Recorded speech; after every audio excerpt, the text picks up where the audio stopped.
பைல்வான் ரங்கநாதன் மலையாள பிட்டுப்பட ஏஜென்ட் என்றும், நடிகைகளுக்கு பிட்டுப்பட ப்ராஜெக்ட்ஸ் இல்லாத போது தனிப்பட்ட முறையில் மாமா வேலை செய்து வந்தார் எனவும் பாடகி சுசித்ரா தெரிவித்துள்ளார். மேலும் பைல்வான் தூக்கத்தில் அல்லது அடிபட்டுதான் சாவான் என தனது ஆத்திரத்தை கொட்டியுள்ளார். இந்த மாதிரி பீப்புள்லாம் பூமி மேல பாரம் தான், திருத்தவே முடியாது. ஸோ கடவுளா பார்த்து அவர் கடவுளுக்கு கரணை தோணிச்சுன்னா தூக்கத்துல தூக்கிடலாம் அவரை, இல்லாட்டி அடிபட்டு தான் சாவ போறாரு மனுஷன்.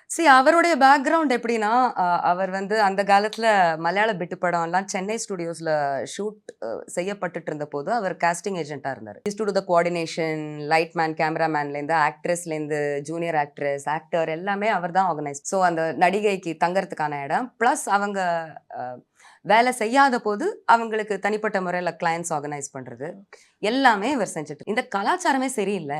இது it will breed a very bad example for a future Kollywood ஜெனரேஷன்ஸ்னு சொல்லி அந்த டைம்லயே Vijayakumar sir, Sathyaraj sir, Bhagyaraj sir, KB, Bharathi Raja கொஞ்ச நாள் இருந்தாரு, அப்புறம் அவரும் இதாயிட்டாரு. அந்த மாதிரி ஒரு ஃபியூ பீப்புள் ஸ்டூடியோவா எங்க நடக்குதோ ஆள் அமிச்சு, டிரைவர் அமிச்சு இதை நிப்பாட்டுப்பான்னு சொல்லி, because it wasn't yet a legal case, right? அந்த டைம்ல I don't think police would go on raids. அந்த on raidன்னு ஒன்று நடக்காது.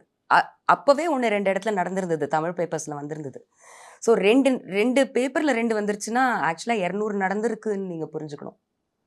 So they shut it down. அதனால அவுட் ஆஃப் ஜாப் ஆனவர் தான் பைல்வான் ரங்கநாதன். ஸோ அவர் ஒரு வேலை இல்லா pimp. So he just keeps நோண்டிங் everybody. He just wants to talk shit about everyone. அந்த ஒரு காசிப்பி நேச்சர் இருக்கும்ல சில இந்த அது வேற, அந்த வேலையை வேற என்ன சொல்றது, சரி ஒரு டைப்பான கோஆர்டினேட்டருக்கு இருக்கும்ல அந்த ஒரு காசிப்பி, இது அதை தான் அவர் ஆன்லைன் பண்ணிட்டு இருக்காரு.